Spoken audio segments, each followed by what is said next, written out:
I just did my third dose of Zepbound 5 milligram, and I did it in my arm this week. So far, for all of my injections, I've done them in my thigh, and I think I've done 2 in my belly.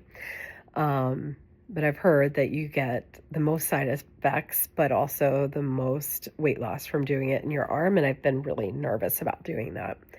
I was on Wegovy uh, prior to doing Zepbound, and I had a lot of side effects with Wegovy especially during injection day.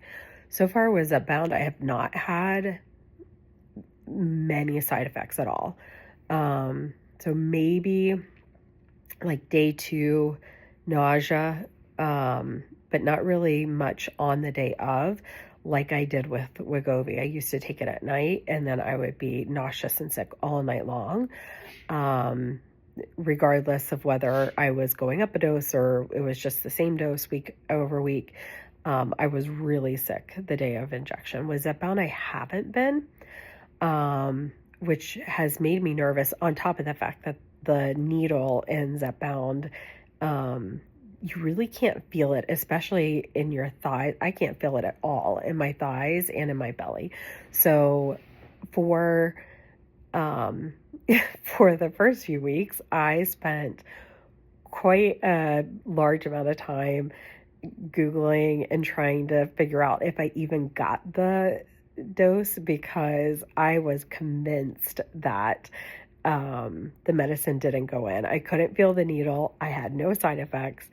But I did start to see kind of a reduction in the food noise and really kind of more control around food decisions and choices. So today is week 7, or will be week 7, and I am down 6 pounds. So I started at 290. I'm currently at 284. I still can pretty much eat whatever I want to eat. So if there are bad foods or high sugar foods or such, I can still tolerate them.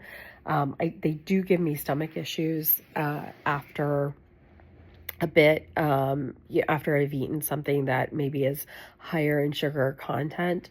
But I can tolerate it from a consumption perspective. I've done a lot of things, though, since the food noise has gone down, to really try to incorporate other more healthy choices in the house. So I have such a sweet tooth that hasn't really gone away at this point. And so there are just nights where I go in on some very sugary things. And I've craved like nachos recently, which is crazy. So I have some recipes from when I did like a low carb, like taco salad, when I was doing low carb diets. And I have thought I really should pull out those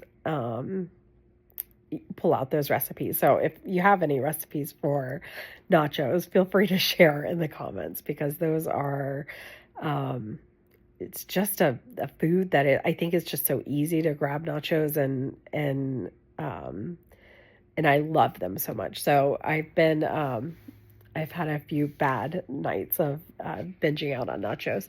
And ice cream is a really soft spot for me. It is really tough for me to curb my ice cream cravings. I actually saw somebody posted about freezing their protein shake and adding a little sugar-free pudding into it and freezing it for the Ninja Creamy, which I have a Ninja Creamy machine. So I'm going to give that a shot. I'm going to see if that works, and if it blends up really well, then hopefully that'll be a way for me to curb some ice cream cravings with if I can get like a frozen, even if it's just a slushy style, with my protein shake, I will do that. I love Premier protein shake, so if that works, that would be amazing.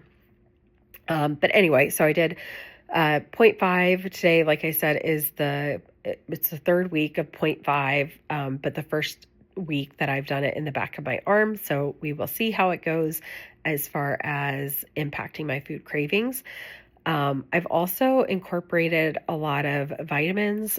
This time I did not do that with Wegovy. I had a lot of hair loss. I have very thin, fine hair anyway, so I have been really nervous about hair loss with Zepbound or any kind of weight loss that I have. I tend to have hair loss.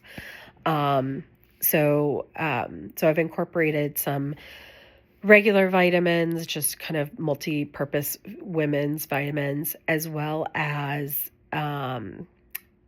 some apple cider vinegar pills that I've been taking in advance of kind of my two main meals of the day. And then I've also incorporated a chromium bicolinate tablet that I've been taking with any kind of a fatty meal. So if I'm eating anything with a higher fat or sugar content, I will take that with that meal as I go along. I did buy some biotin pills. I haven't started taking them yet. I am trying to introduce one thing at a time, and unfortunately this week I got sick and have kind of like stalled out on adding anything new.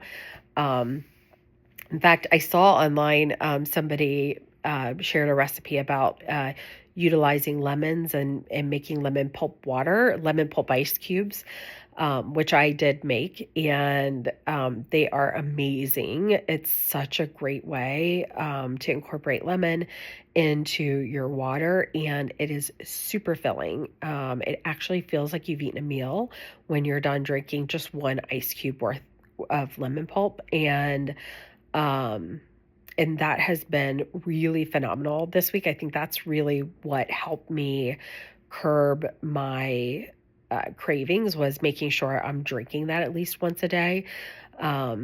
It definitely took the edge off of feeling hungry at all. But the negative is when I got sick, it made me nauseous to drink the lemon pulp. So I had to toss it. I couldn't drink it. And I haven't tried it today just because it's kind of day 2 of not feeling well. So anyway, so that's where I'm at. I have a 0.5 back on my arm, waiting to see if I have any side effects from it. And focusing this week just on kind of maintaining my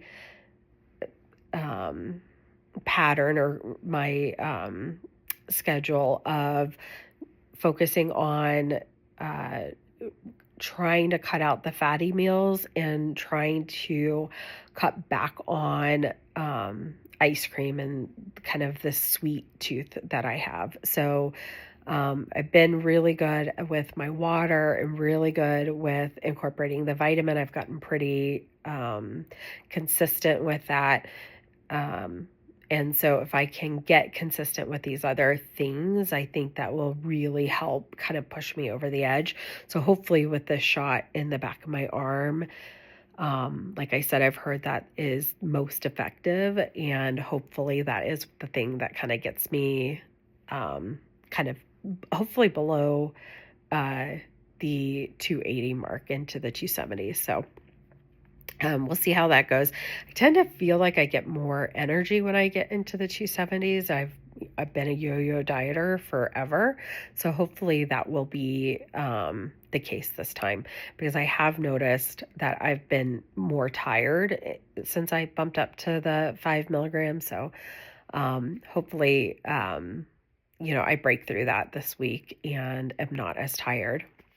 I went today to pick up my next dose, the 7.5. So I don't take it for a few weeks, but I'm kind of in the schedule of getting it 2 weeks before I need to start just because of shortages. It gives me time where I can go get it. And that way, if I run into a shortage, I'm not on the last shot of, my last week's worth of shot. It gives me a little time so I don't feel as much pressure to find a pharmacy that has the dosage. But really excited about that. Like I said, I haven't really felt a ton of side effects. So, excited, to see, if I bump up to the next dose, one, will I have side effects, but two, will it help even more with the food noise? Yeah, so I think that is it so far for me. I've been like I said, focusing on just staying consistent. I've set very, very small goals, very attainable goals for myself. So I've got a daily step goal, which is really sad, but it is of 2,000. That is, I know, so incredibly low and sad, but honestly, I work from home most often. And, in my Apple Health app, it's showing like where I was last year. So just getting above 2,000 steps is doing more than what I did on average last year, which is a sad tale to tell, but it's the truth. And that's kind of where I'm at from a starting point. And I'm going to incrementally increase that. So, now that I'm consistently getting above, 2,000 steps, my goal will be to go to 2,500 and just hold that as a goal until I am hitting it regularly and then increase from there. Trying to go about this way a little bit more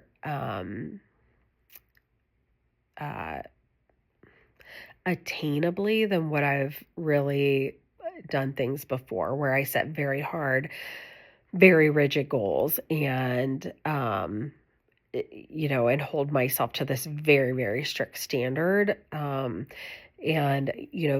when I do that, I do tend to lose a lot of weight very quickly. The problem is it's just not super sustainable for me. So I end up breaking, and then you kind of, you've kind of fall into this, you kind of fall into this pit of like blaming yourself and being mad at yourself and being frustrated with yourself, when reality is you set the bar way too high. And I didn't get unhealthy overnight. So I am really trying to set more attainable goals as I move forward this time. Like I said, I'm not even giving myself very strict like calorie guidelines from a diet. I am trying instead to incorporate things that I know are healthy for me: the vitamins, the lemon water, the kind of a lower fat, lower carb diet, not eliminating things. And, as I get some success and, hopefully get some good habits there, then I'm incrementally looking to make, improvements and better choices. So hopefully it will lend itself to be a better experience with that in mind. So, but that's where I'm at. So if you are on Zepbound, let me know how you're doing and what your dosage is. And if you have any tips and tricks, would love to hear. Did you experience the same thing on 5 milligrams? Like, did you have no real symptoms? And then also, when did your hair loss start? Because obviously I'm terrified about that. So let me know and follow along if you want to go through this journey. Also, if you're on Wegovy or any of the other shots, let me know about your experience with them. I had great success on Wegovy. I did bottom out at I think 30 pounds lost, and I eventually went off of Wegovy because the side effects were just so intense for me. And that was, that was really a painful experience. So when I found out that my insurance now covered Zepbound, I went to my doctor to try to switch over. It took a while for me to be off and get completely off Wegovy and then get approved for Zepbound. So I had some weight gain in between there, but happy to be on that path and on that journey now. So that's it for today. If you listen through, thanks. I am obviously taking inspiration from everybody that I, see on here, and would love to follow your journey as well if you're on a similar journey. So comment, leave your details below, and thanks for listening. Thanks.